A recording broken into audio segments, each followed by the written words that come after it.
ভয়াবহ এবং বিপজ্জনক। একজন নিজেকে কোন জায়গাতে ভাবছেন তিনি দেবাদিদেব, তাদের চাইতে মাথা। নরেন্দ্র মোদী যেভাবে চলছেন তাতে গোটা দেশের মানুষ বিরক্ত, বিপর্যস্ত, ভয়াবহ চেহারা। ভগবানের চাইতে বড় ভগবান, এত অসভ্যতা এবং পাপ এ কখনো সহ্য হবে না। মানুষ নিজেকে যদি অমানুষ বলে মনে করে একমাত্র তখনই এইরকম মনোভাব হতে পারে। যত করছেন তত মানুষ বুঝছে একটা অসভ্য পাগলের পাল্লায় দেশ পড়েছে। পুরীর বিজেপি প্রার্থী সম্বিত পাত্রর একটি মন্তব্য ঘিরে বিতর্কের সৃষ্টি হয়েছে, একেবারে নিন্দা ঝড় রাজনৈতিক মহলে। সম্বিত পাত্র তিনি বলেন যে নরেন্দ্র মোদীর ভক্ত প্রভু জগন্নাথ, এবং এই মন্তব্য করার পরই একেবারে সমালোচনায় সরব হন নবীন পটনায়ক।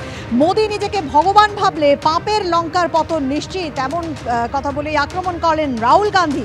ভক্তদের ভাবাবেগে আঘাত, সমালোচনায় সরব তৃণমূল কংগ্রেস। মুখ ফসকে ভুলবশত বলে ফেলেছে, বিতর্কের মুখে সাফাই দেন পুরীর বিজেপি প্রার্থী। আরও একবার জানাই, নরেন্দ্র মোদীর ভক্ত প্রভু জগন্নাথ। সম্বিত পাত্র এই মন্তব্য করেন এবং যে মন্তব্য ঘিরে একেবারে নিন্দার ঝড় উঠেছে। নবীন পটনায়ক তিনি যেমন নিন্দা করেছেন, তেমনি মোদী নিজেকে ভগবান ভাবলে পাপের লঙ্কার পতন নিশ্চিত, আক্রমণ রাহুল গান্ধীর।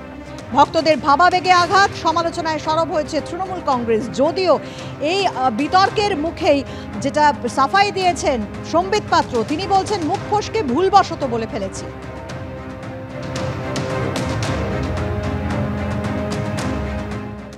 আমরা দেখলাম সম্বিত পাত্র, তিনি পুরী লোকসভা কেন্দ্রের বিজেপির প্রার্থী।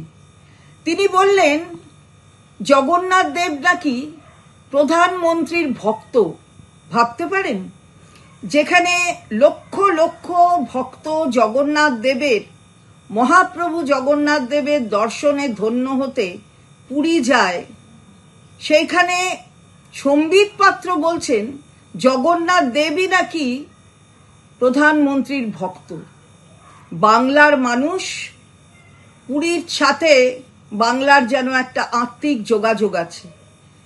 যখন উড়িষ্যায় একদম প্রতিবাদের ঝড় উঠেছে, তখন বলছেন সম্বিত পাত্র মুখ ফসকে বলে ফেলেছেন। আসলে ঔদ্ধত্য চরম সীমায় গেলে এটাই হয়।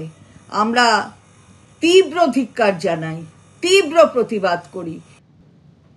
আর এই নিয়েই কংগ্রেস মুখপাত্র সৌম্য আইচ রায় তিনি কি বক্তব্য দিয়েছেন, তার কি প্রতিক্রিয়া রাখবো আপনাদের সামনে। এটা শোনাও তো পাপ, যত শুনছি তত খারাপ লাগছে। কাদের হাতে দেশের দায়িত্ব 10 বছর ধরে ছিল, এটা ভাবতে লজ্জা লাগছে যে ভারতবর্ষের প্রধানমন্ত্রী নিজেকে এখন ভগবানের থেকে উপরে মনে করছেন, আর কিছু মাথায় গোবর পড়া লোকজন তাকে সাপোর্ট করতে বেরিয়ে পড়েছেন। লজ্জা, তাহলে একটা কাজ করুক বিজেপির লোকেরা, এবার প্রধানমন্ত্রীর একটা মন্দির বানিয়ে পুজো করতে শুরু করুক। দেশটাকে ডুবিয়ে দিয়ে এখন নিজেকে ভগবান মনে করছেন, ভগবানের ঊর্ধ্বে মনে করছেন, প্রভু জগন্নাথকে নিয়ে এই ধরনের কথাবার্তা বলছেন। এটা সমগ্র ভারতবাসীর অবমাননা। লজ্জা, ঘৃণা জানানোর কোনো ভাষা নেই। এই দম্ভ আর অহংকারের জবাব মানুষ দেবে।